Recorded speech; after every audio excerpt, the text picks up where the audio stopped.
Paulo Gala traz mais uma análise interessante sobre dados brasileiros. Vamos ver a perspectiva de análise dele com relação ao resumo do Brasil de hoje e as perspectivas para o próximo ano, esse ano que está acabando de iniciar agora, de 2024, né?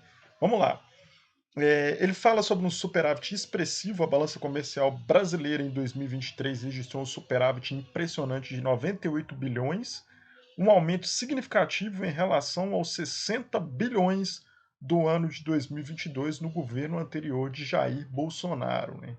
Ele fala também sobre as exportações para a China, destaque para as exportações que atingiram 100 bilhões de dólares, contribuindo para o total das exportações brasileiras, que alcançaram cerca de 350 bilhões de dólares, um valor aí muito expressivo, né?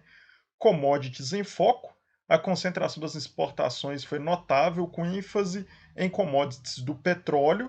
O Brasil aumentou a sua produção petrolífera no último ano, né? Soja, que teve safras recordes, e minério de ferro, sendo a soja responsável por quase 20% das exportações.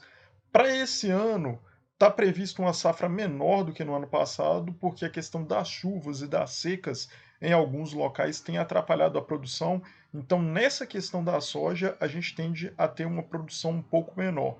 Mas mesmo assim, ainda tendemos a ter aí recorde na exportação e também na nossa balança comercial, de acordo com dados de uma reportagem que passou aí na TV Globo.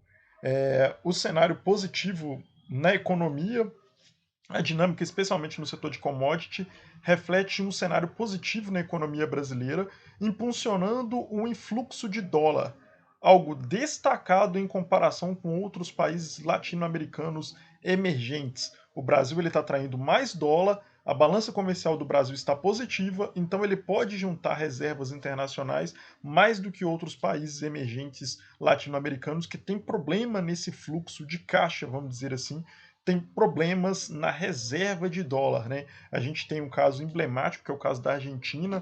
A Venezuela também tem dificuldade de juntar dólares, e isso gera muitos problemas para a economia, né? Desempenho agrícola de petróleo. A safra recorde de 2023 ultrapassando os 300 milhões de toneladas de grão, e a produção robusta de petróleo se aproximando dos 4 milhões de barril por dia são indicadores impressionantes do desempenho brasileiro no ano passado e que tende a continuar no decorrer desse ano. Projeções para 2024. As projeções indicam uma balança comercial de pelo menos 80 bilhões em 2024, sugerindo um interessante cenário de fluxo de dólares para o Brasil, potencialmente levando à estabilidade e apreciação da taxa de câmbio. Ou seja, o Brasil tende a receber 80 bilhões de dólares a mais do que ele vai precisar de gastar nas compras no fluxo externo, vamos dizer assim, né? E isso, entrando muito dólar, né? Isso tende a valorizar a moeda brasileira, fazendo uma apreciação do real frente ao dólar, diminuindo o valor do dólar no decorrer do próximo ano. É algo que os economistas não têm colocado nas suas projeções, eles colocam um dólar acima de R$ 5, esses economistas do mercado financeiro, né?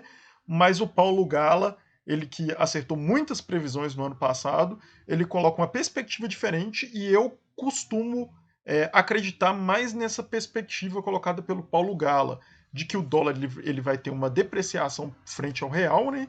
E ele coloca aí que o cenário cambial, a expectativa é que a taxa de câmbio atinja a marca de 4,50, que é mais ou menos o que eu prevejo também nas minhas análises ao longo do ano, com a perspectiva otimista para a situação cambial brasileira.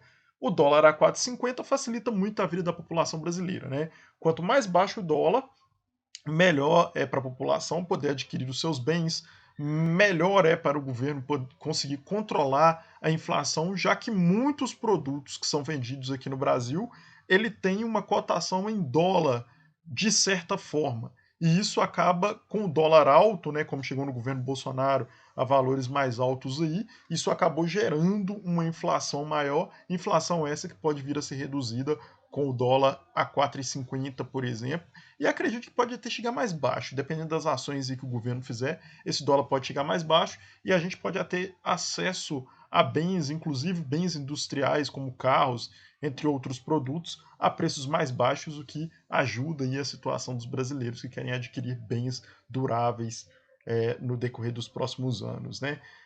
A situação das contas externas, ele fala aqui com relação às contas externas, é consideravelmente melhor do que nas crises passadas, com reservas internacionais robustas e uma dívida externa pública baixa. São duas questões aí extremamente importantes para analisar a situação econômica de um país, né? A questão da dívida externa e das reservas internacionais. O Brasil hoje está numa situação muito confortável, graças às reservas internacionais adquiridas principalmente durante os dois governos do presidente Lula. Nos dois primeiros governos do presidente Lula. Né? As reservas cambiais, o Brasil conta com mais de 350 bilhões de dólares em reservas cambiais, resultado da acumulação ao longo dos anos, mas principalmente durante os dois governos Lula e o governo Dilma Rousseff, né, fortalecendo a capacidade de intervenção do Banco Central no mercado de câmbio.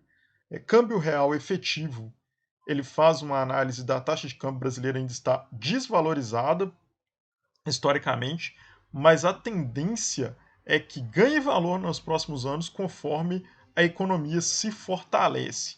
O real ele está a um preço muito baixo e isso acaba gerando impactos aí, como eu disse anteriormente, principalmente na questão inflacionária, né?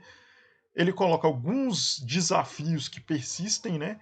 Apesar dos indicadores positivos, o desafio central continua sendo a geração de emprego de qualidade para uma grande parcela da população. No vídeo anterior que a gente postou aqui no nosso canal, a gente colocou a questão do salário da população brasileira, que ainda é um salário muito baixo, e seus principais motivos para isso. Isso gera um problema porque isso não consegue aquecer tanto o mercado interno e o consumo, né? E isso acaba não fazendo o país desenvolver nas possibilidades que ele teria se tivesse um salário melhor, uma massa salarial melhor para a população brasileira. A gente espera que no decorrer dos próximos anos o governo ataque esse ponto, trabalhe em uma linha, em uma lógica de reduzir as desigualdades econômicas e sociais do país, que é um dos maiores problemas que a gente tem no Brasil, e que a gente possa se desenvolver, né? Como Paulo Gala coloca aqui, a recuperação da indústria e do desenvolvimento tecnológico é também crucial para esse objetivo. O Brasil ele precisa, é um dos fatores muito importantes também, é parar de ficar concentrando as suas ações na venda de commodities, que são produtos mais baratos, sem valor agregado, e investir em indústria e tecnologia para que a gente tenha aí produtos mais valorizados para poder fornecer para a nossa sociedade empregos de maior qualidade, com mais desenvolvimento tecnológico para o nosso país aí, no decorrer dos períodos futuros. Que o Brasil consiga atingir todos esses objetivos. Bem, pessoal, essa é a análise, essa é a reflexão e até o próximo vídeo.